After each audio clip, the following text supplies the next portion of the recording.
దక్షిణాది రాష్ట్రాల్లో పార్లమెంటు స్థానాల డీలిమిటేషన్ చేయబోతా ఉన్నది కేంద్ర ప్రభుత్వం అంటూ కొత్త గందరగోళ పరిస్థితి ఉంది. దాని గురించి మాట్లాడడానికి మనతో పాటు బీజేపీ ఎంపీ బూర నరసింహ గారు ఉన్నారు. ఏంది సార్, ఈ డీలిమిటేషన్ పేరు మీద కొంత గందరగోళం ఉంది, దక్షిణాది రాష్ట్రాలకు అన్యాయం జరగబోతా ఉందని చెప్పేసి అన్ని రాష్ట్రాల సీఎంలు అంటా ఉన్నారు. ఏంది నిజమేంది అబద్ధమైంది, అందులో ఆ గందరగోళం నిజంగా ఉందా? నిజంగా చెప్పాలంటే అన్ని రాష్ట్రాలు కాదు, మొదట కొన్ని రాష్ట్రాలు, అది అపోజిషన్ పార్టీలో ఉన్నటువంటి రాష్ట్రాలు ఒక రాజకీయ అంశంగా దీన్ని తీసుకుంటున్నారు. ఎందుకంటే ప్రగతి కానీ డెవలప్మెంట్ కానీ దాని మీద వారు మాట్లాడలేరు, మోడీ గారి మీద విమర్శ చేయలేరు. ఇది ఎట్లా ఉందంటే ఇష్యూ, ఆలు లేదు సూలు లేదు, కొడుకు పేరు సోమలింగం. ఫస్ట్ డీలిమిటేషన్ గురించి ఏంటో తెలియదు, దానికి ప్రామాణికం ఏంటో తెలియదు, ఎన్ని సీట్లు చేస్తారో తెలియదు, ఎప్పుడు చేస్తారో తెలియదు. ఇదేంటంటే ఆలు లేదు సూలు లేదు, కొడుకు పేరు సోమలింగం. ఇది కేవలం ఒక రాజకీయ విమర్శ కొరకు. ఎందుకంటే మన ఢిల్లీలో, మధ్యప్రదేశ్లో, హర్యానాలో, ఒరిస్సాలో విపరీతమైనటువంటి దెబ్బ తగిలింది కాబట్టి వాళ్ళ యొక్క రాజకీయ భవిష్యత్తు కొరకు చేసే విమర్శ, కానీ దాన్ని మనం సీరియస్గా తీసుకోవాల్సిన అవసరం లేదు. తెలంగాణలో బీజేపీ తెలంగాణ కోసం, తెలంగాణ ప్రజల కోసం పనిచేస్తుందా, లేదా ఓట్లు సీట్ల కోసమే పనిచేస్తుందా? బీజేపీ పార్టీ ఎప్పుడు కూడా ఓట్లు సీట్ల కొరకు చేయదు. ఓట్లు సీట్లు అనేది కేవలం రాజకీయ ప్రక్రియ మాత్రమే. ఎప్పుడు దేశం, ధర్మం, డెవలప్మెంట్ కొరకే చేస్తుంది. అది తెలంగాణ రాష్ట్రం కావచ్చు, దేశానికి కొరకు కావచ్చు. అంటే కేంద్రం ఇవ్వాల్సిన నిధులు ఇవ్వట్లేదు, రాష్ట్రానికి కొంత అన్యాయం చేస్తూ ఉంది అని చెప్పేసి నిన్న ప్రభుత్వం ఉన్న అన్ని పార్టీల ఎంపీలను మీటింగ్కి అయితే పిలిచింది. బీజేపీ నుంచి వెళ్ళలేదు, బీఆర్ఎస్ నుంచి వెళ్ళలేదు. అంటే బీఆర్ఎస్ నుంచి పార్లమెంట్లో వాళ్ళకు ప్రాతినిధ్యం లేదు కాబట్టి లేదు. మీరు వెళ్ళొచ్చు కదా? వెళ్ళాల్సిన ఆడలేనమ్మా మధ్యలో తెరువు అని సామెత ఉంటారు. ఫస్ట్ నీ సంగతి ఏందో చెప్పరా. నేను ఇప్పుడే ప్రెస్ మీట్లో అంతా క్లియర్గా చెప్పాను కదా. ఫస్ట్ నువ్వు కొన్ని హామీలు ఇచ్చావు, హామీలు అమలు చెయ్యి. కేంద్ర ప్రభుత్వం ఏమిస్తుందో లెక్కలతో మీకు చెప్పడం జరిగింది. దమ్ము ఉంటే చర్చకి రా, నోటి దూల కాదు. నేను చెప్పేది ఏంటంటే, ఈరోజు తెలంగాణ రాష్ట్రంలో అంతో ఇంతో అభివృద్ధి జరుగుతుందంటే కేవలం కేంద్రం సహకారం వల్ల అవుతుంది. దురదృష్టవశాత్తు ఈ రాష్ట్ర ప్రభుత్వం, నేను చెప్పాను కదా, సెంట్రల్ స్పాన్సర్డ్ స్కీమ్కి ఏదైతే ఉందో 40% రాష్ట్రం ఇవ్వాలి, 60% కేంద్రం ఇవ్వాలి. వీళ్ళ దగ్గర 65 స్కీమ్స్ ఉన్నాయి. అది ప్రధానమంత్రి గ్రామీణ సడక్ యోజన కింద వీళ్ళ దగ్గర చిల్లు గవ్వలేదు కాబట్టి దానికి ప్రపోజల్స్ కూడా పంపట్లేదు. ప్రధానమంత్రి ఆవాస యోజన కింద మీకు తెలుసు కదా, దేశం మొత్తానికి ఇస్తున్నారు. ఎవరు అడ్డుపడ్డారండి? 65 పథకాలు. సాక్ష్యం పోషణ్ 2 ఉంది.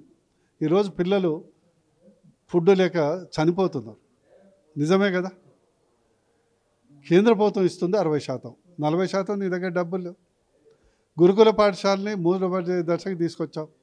ఈరోజు 2014లో 24 లక్షల మంది పిల్లలు సర్కారు బడిలో చదువుకునేది, ఈరోజు 14 లక్షలు. 10 లక్షల మంది సర్కారు ప్రభుత్వ స్కూల్స్కు రావట్లేదు. కనీసం టాయిలెట్స్ లేదు. నువ్వు మహిళల్ని కోటీశ్వరి చేసాడు దేవుడెరుగు, ఈ అన్ని కబుర్లు వద్దు. టాయిలెట్స్ కట్టి ఎంత అధ్వానంగా ఉంది. జీతాలు సక్రమంగా రావట్లేదు. ఆఖరికి ఉచితంగా ఇచ్చే మోడీ గారు ఇచ్చేటువంటి గరీబ్ కళ్యాణ్ యోజన కింద 5 కేజీ బియ్యం నిన్నటి వరకు రాలే. ప్రతి మంత్ ఫస్ట్ నాడు వచ్చే రైసు ఉచితంగా ఇచ్చేది, పంపిణీ చేసే వ్యవస్థ కూడా వీళ్ళ దగ్గర కొరబడింది. రేవంత్ రెడ్డి వైఫల్యం, కాంగ్రెస్ ప్రభుత్వం వైఫల్యం అంటారు. Total failure. వారికి పరిపాలన అనుభవం లేకుంటే ఇంకా ప్రతిపక్ష నాయకుడు, అదే చెప్పాను కదా, వారు ఇంకా ప్రతిపక్ష నాయకుడు హోదాలో ఉన్నట్లే మాట్లాడుతున్నాడు. నేను అందుకని చెప్పాను, 420 రోజుల్లో 40 సార్లు ఢిల్లీకి ఎవరన్నా పోతారా? 10 రోజులకు ఒక్కసారి ఊరికే సెక్రటరీ ఢిల్లీ పెట్టుకో. ఇక్కడైతే ఏం చేసేది లేదు, చిల్లిగవ్వ లేదు, గీకినా కూడా వెళ్ళటానికి అంట్లో కూడా లేవు, మరి ఢిల్లీలో పెట్టుకోరా. రేపు అసెంబ్లీ సమావేశాలు ప్రారంభం కాబోతూ ఉన్నాయి. సభలో బీసీ రిజర్వేషన్లకు సంబంధించి, కులగణనకు సంబంధించి వాడివేడిగా చర్చ జరగబోతూ ఉంది. బీజేపీ ఈ కులగణనను, బీసీ రిజర్వేషన్లు వ్యతిరేకిస్తుందా, సపోర్ట్ చేస్తుందా? మేము ఇక్కడ కాదు, దేశంలో ఎప్పుడు వ్యతిరేకించలేదండి. ఇప్పుడు ఇంతవరకు బీజేపీ దీన్ని స్వాగతించింది. కానీ మీరు కుట్రపూరితంగా బీసీల జనాభా 54% నుంచి 46% తగ్గించావు. ఓకే, తగ్గించావు. ఈరోజు బీసీ బిల్లు పెట్టి నువ్వు ఎంత శాతం ఇస్తావు బీసీలకు? ఈరోజు ఏమవుతుందంటే ఒక కుట్ర ఏంటంటే ఇందులో గతంలో కూడా కేసీఆర్ గారు ఓ ప్రయోగం చేశారు.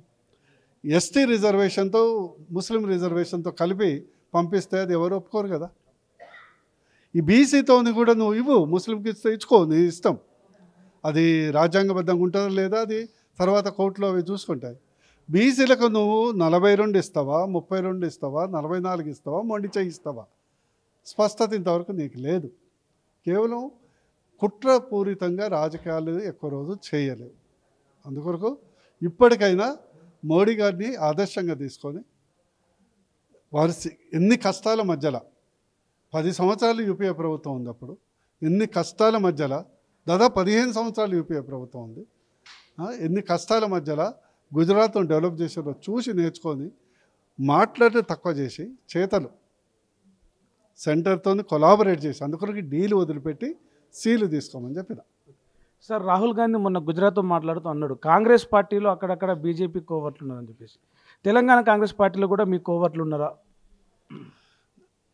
తెలంగాణ కాంగ్రెస్ పార్టీ కాదు, అన్ని పార్టీల్లో బీజేపీ మోడీ గారి అభిమానులు ఉన్నారు. అభిమానులు కోవర్ట్లు రెండు ఒకరు కాదేమో. అభిమానులు కోవట్లు ఎట్లా ఉంటుంది? మాకు కోవట్లు అవసరం లేదు, మాకు ప్రజలే ఓటర్లు. అంటే మీరు ఇండైరెక్ట్గా చెప్తున్నారు ఇప్పుడు కాంగ్రెస్లో మీ మనుషులు ఉన్నారని చెప్తున్నారు. మా మనుషులు కాదు, మా అభిమానులు, మోడీ గారి అభిమానులు ఉన్నారు. రేపు వచ్చే ఎలక్షన్ ముందర ఎంతమంది రావడానికి సిద్ధంగా ఉన్నారో ఉంటారు, మోడీ గారి పట్ల ఉంటారు అభిమానులు. ఈవెన్ రేవంత్ రెడ్డి గారు కూడా మనిషి కాంగ్రెస్లో ఉన్న మనసు మొత్తం మోడీ గారి దగ్గరనే ఉన్నది. ఇప్పుడు మీరు కుండ బద్దలు కొట్టి అనుకోవచ్చా మీ కామెంట్తో? ఉన్న వాస్తవం, తప్పేముంది? అటు బీఆర్ఎస్ కూడా ఇదే మాట చెప్తుంది, రేవంత్ రెడ్డి ఎప్పటికైనా బీజేపీ మనిషి, బీజేపీకి లొంగిపోయిండు, ఐ మీన్ ఆయన సరెండర్ అయిపోయిండు. లొంగిపోవటం కదా, ఆదర్శంగా తీసుకోవడం. నేను చెప్పేది మీరు లొంగిపోవటం వేరు, ఆదర్శంగా. బీఆర్ఎస్ ఏదన్నా ఉంటుంది. ఇంకోటి ఏంటంటే రేవంత్ రెడ్డి గారి నా సలహా ఏంటంటే ఊరికే మోడీ కేసీఆర్ ఎందుకు? లేని పబ్లిసిటీ నువ్వే కల్పిస్తున్నావు కదా.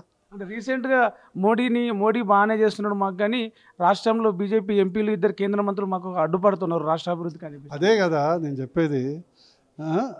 ఆడలేనమ్మా మద్దతు ధరువు అనేది ఆయనకి సబ్జెక్టు చాలా అర్థం కాలేదు.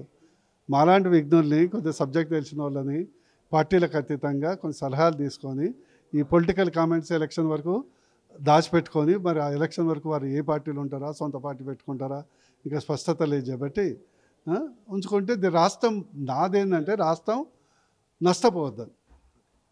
రేపు అసెంబ్లీకి కేసీఆర్ రాబోతూ ఉన్నారు, అసెంబ్లీ సమావేశాలు హాజరు కాబోతూ ఉన్నారు. ఎట్లా అంటే మీ ఒపీనియన్ ఏంటి? కేసీఆర్ గారు ఒకటే రోజు వచ్చిన గతంలో కూడా, ఇప్పుడు రాబోతూ ఉన్నారు, మీ ఒపీనియన్ ఏంటి? అంటే మీరు గతంలో ఆయనకు దగ్గరగా పనిచేసినారు, బీఆర్ఎస్ పార్టీ ఎంపీగా కూడా ఉన్నారు. నేను ఒకటి నా ఎక్స్పీరియన్స్ చెప్పనా? కేసీఆర్ మన రేవంత్ రెడ్డి గారి సలహా, ఫామ్ హౌస్లో ఉంటే అయినా నువ్వు సేఫ్, పబ్లిక్లో వస్తే నీకు డేంజరు. ఎందుకు తాంబూలం ఇచ్చి తందించుకుంటావు? ఒక పెద్ద మనిషిగా చెప్తున్నా మీరు. కేసీఆర్ అసెంబ్లీకి వస్తే రేవంత్ రెడ్డికే డేంజర్, రేవంత్ రెడ్డి ఎప్పటికైనా మోడీకి అభిమానిగానే ఉంటాడు అని చెప్పేసి బీజేపీ ఎంపీ బూర నర్సయ్య గౌడ్ చెప్తున్నారు. కెమెరామెన్ అజయ్తో ప్రవీణ్ సుంకరి, హైదరాబాద్, తొలి వెలుగు. ప్రపంచంలో ఏ మూల ఏ క్షణం ఏం జరుగుతుందో వేగంగా తెలుసుకోవడానికి తొలి వెలుగు వాట్సాప్ ఛానల్ని ఫాలో చేయండి.